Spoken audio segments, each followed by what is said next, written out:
So welcome again, everybody, to our November session of BusinessWise Insiders. Once again, I'm just going to keep everyone on mute for the duration of the presentation to minimize disruptions.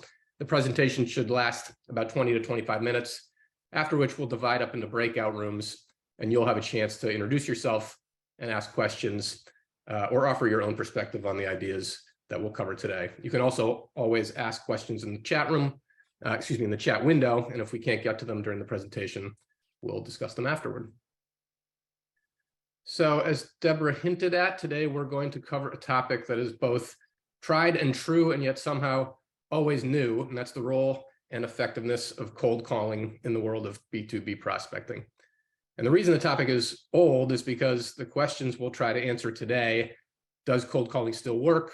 What strategies work best today to engage prospects and create opportunities over the phone are the same ones sales reps have been asking for decades. And in fact, we've covered the new rules of cold calling in BusinessWise Insiders in most of the past several years.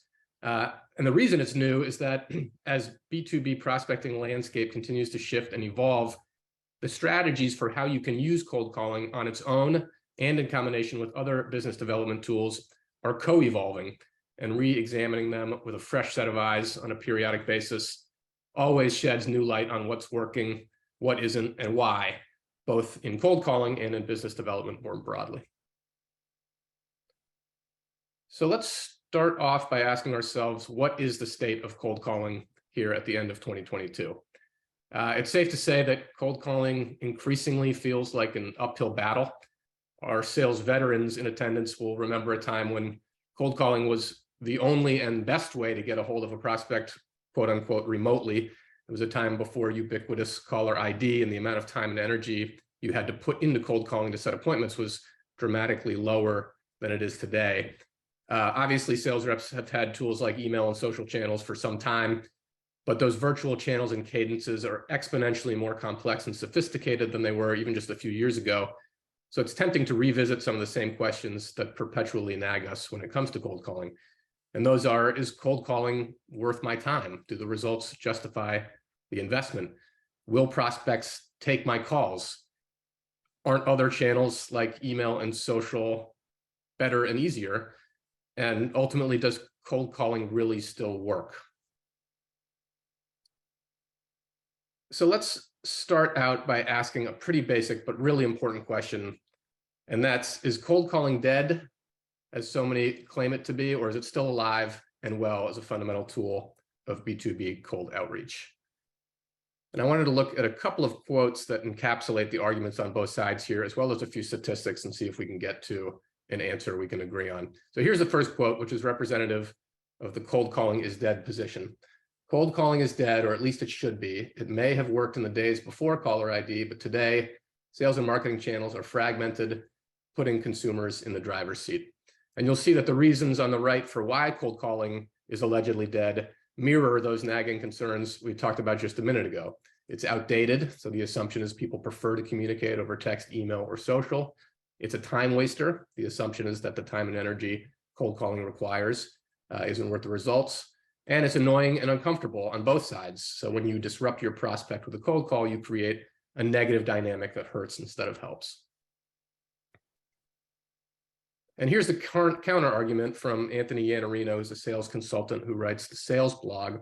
And he says, cold calling gets bashed because a whole cottage industry has popped up to sell the idea that cold calling is dead to the group of salespeople who aren't very good at it and wish for an easier way to set appointments. So his argument is basically that because cold calling is hard to do, sales reps don't know how to do it well, and they look for an excuse not to do it. So while there's a perennial audience for the idea that cold calling is dead, there's no real evidence that it actually is. And he cites a few reasons for why sales reps aren't very good at cold calling and therefore perceive it to be hard and not worth the effort. He argues that sales reps aren't adequately prepared to cold call successfully, and that sales reps don't know how to differentiate themselves on a short call because they don't know how to demonstrate the value prospects receive from an appointment. But instead of searching for reasons not to cold call that aren't really valid upon closer inspection, let's look at some very good reasons to continue cold calling, and we'll come back to these throughout the course of the presentation. The first is that cold calling is direct. Excuse me. Unlike email and social selling, cold calling is what we call synchronous. You interact with your prospect in real time, as opposed to asynchronous, where you send a message and then wait for your prospect to reply on his or her timetable and so on. Second, cold calling is by far more human than any other prospecting channel, which allows sales reps to play to one of their biggest strengths, which is your interpersonal skills. Third, cold calling builds confidence and combats fear. Successful sales requires human interactions, often uncomfortable ones. And if you limit yourself to the comfort of asynchronous prospecting, you'll never build the confidence you need to offer honest advice to your prospects or clients, to tell them things that they need to hear but may not want to. And then fourth, and most importantly, just like every other prospecting technique, it's true that cold calling is destined to fail if you're doing it the wrong way. But if you do it right, it can work just as well or better than other methods, especially in certain situations. And here are a few statistics to back up that last point. First is that 82% of buyers say they have taken a meeting after a conversation that started with a cold call. So even for all the people who say they don't like receiving them, they still work in terms of setting first appointments. And then again, despite all the reasons we just talked about for why cold calling stinks, is no fun, and isn't worth the time or effort, a full 27% of sales reps still rate it as very or extremely effective. So there are a huge chunk of sales reps that are still doing it with a lot of success. And then finally, companies that abandon cold calling experience 42% less growth than companies that continue to use cold calling as part of their approach to new business development. So we're going to walk through 4 new rules of cold calling with some ideas about how you can apply each to your cold calling strategy. But before I do that, I just wanted to invite Deborah to offer any additional insights or thoughts. Thanks, Sam. When you look at that 27% number, which might seem low at first, it can remind us that all sales reps aren't equal, that if you're committed to be a great sales rep, particularly in the area of new business development, you need to commit yourself to doing the heavy lifting and the hard stuff. And we still believe and find it to be very true that cold calling does result, not always, but does result in positive outcomes.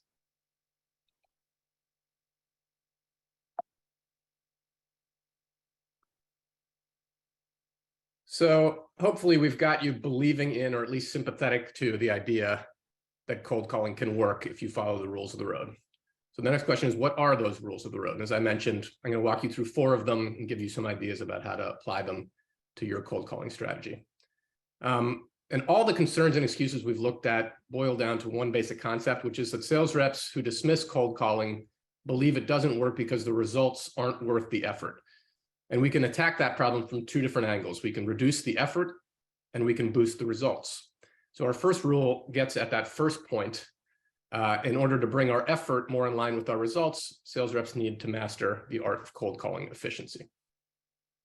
And here are 3 ideas you can use to become a more efficient cold caller. The first is, start with a focused list of your best prospects. A good list is by far the most important efficiency tool when it comes to cold prospecting, and in particular cold calling. I think so many sales reps define efficiency as starting with a big list and working your way through it as quickly as possible. But it's much more efficient to start with a list of your very best prospects, your dream clients, the ones who stand to benefit most from what you offer. And that's because when your list is focused on your highest valued clients, you instantly improve your chances of success. You avoid wasting time on low value prospects. And just as important, a focused list allows you to make multiple calls to those top prospects. So the way we think about it is, would you rather call 1,000 prospects 1 time each, or 100 prospects 10 times each? Especially when those 100 prospects are your very best prospects, the answer becomes pretty clear, and it reinforces the value of having that focused list.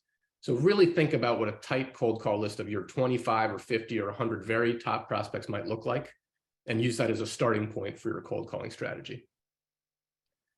And of course, developing focused target markets with reliable contact data is our bread and butter here at BusinessWise. So if you're interested in working with one of our wise guys to learn more about what a hyper-focused cold call list would look like for your company, definitely let us know. But piggybacking off that last point about the importance of multiple touches, another great efficiency strategy is to develop and follow a cadence for your cold outreach, a clear blueprint for how and when you reach out to that list of top prospects. So maybe day one is the cold call, and if you don't reach them, leave a voicemail and follow up with an email. Day three might be another cold call and then an email with a resource you think they might find helpful that you then follow up with another cold call. So whatever your plan is, the point is that creating this clear blueprint reduces uncertainty and paralysis and guarantees consistency and repetition, which are two of the most critical ingredients to cold calling success over time. And a great way to bring even more focus to your list is to divide it into groups and create a sort of rotation where you communicate with one group every week. So a specific example I read about recently suggested having a list of your 60 dream clients divided into 4 groups of 15 on a 4-week rotation. And of course, as I just mentioned, your cadence of cold outreach doesn't need to consist exclusively of cold calls, and we'll talk about combining channels in the next section, but it's a really great idea to start your cadence with a cold call, especially when it comes to your very top prospects. And this is true for a couple of reasons that I touched on earlier. First, if you're professional and prepared, then a cold call plays to your strengths as a sales rep. You can build rapport, set yourself apart from the competition, and demonstrate unique value. But it's also your most direct path to an appointment. So in contrast with email or direct messages on social channels, cold calling can deliver an instantaneous answer to your request for a meeting, in which case you don't even need to continue with the rest of your cadence, and your cold call goes from being a time waster to a time saver. Deb, did you want to add anything here? Certainly possible, Sam, to get a direct reply to an email, particularly if you're doing automated email prospecting.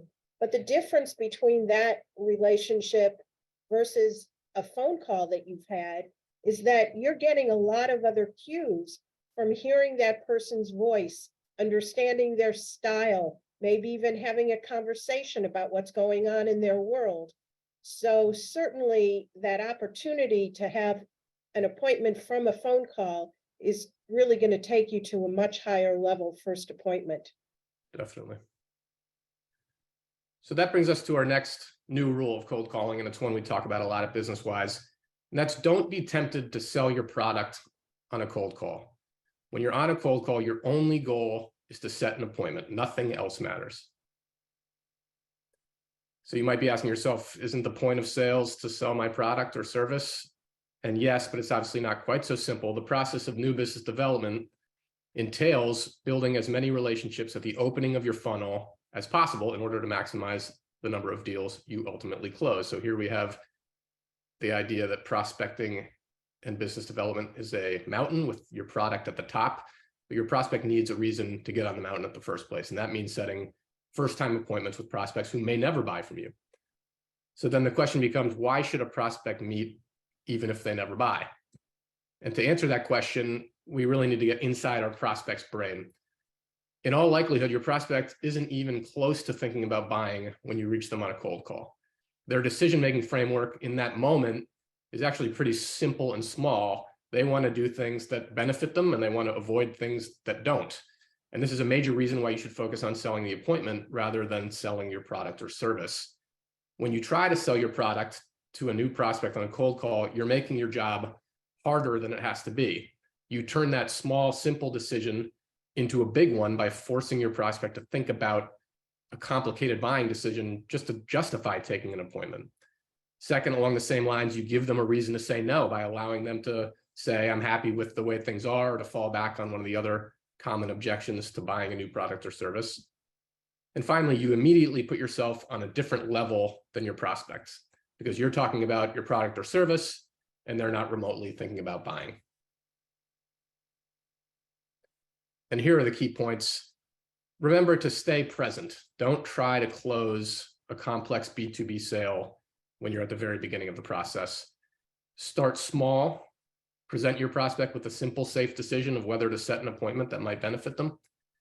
And then try to climb the ladder. Aim for the next step rather than the final step.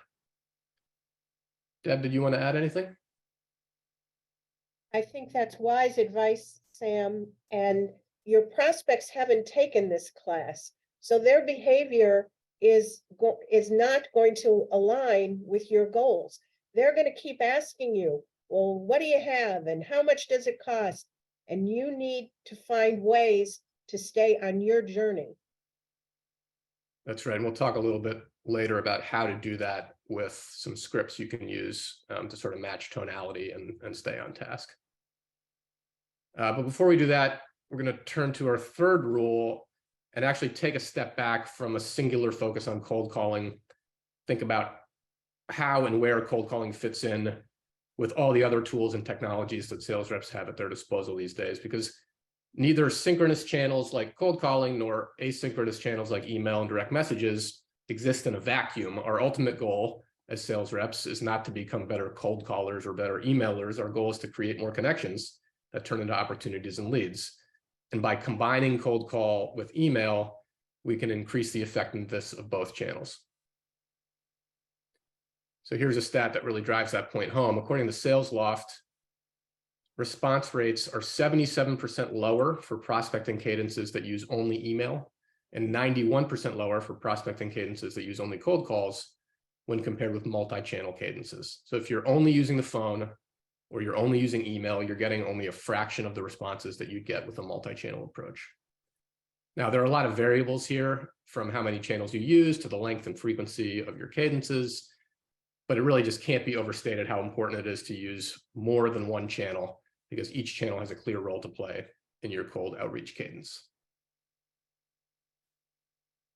And here's an important example of that principle in action. Imagine you have an automated email prospecting campaign running on the top here with a target market of a few thousand prospects. Maybe your list for that campaign is strictly firmographic criteria like industry, size, et cetera.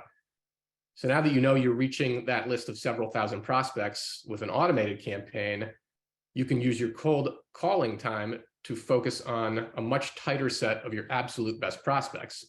And you can call on those prospects more frequently and consistently, improving your odds of breaking through. Of course, as I mentioned in the last section, you can also use one-off emails as a follow-up to a voicemail, or warm up a cold call by emailing a helpful resource.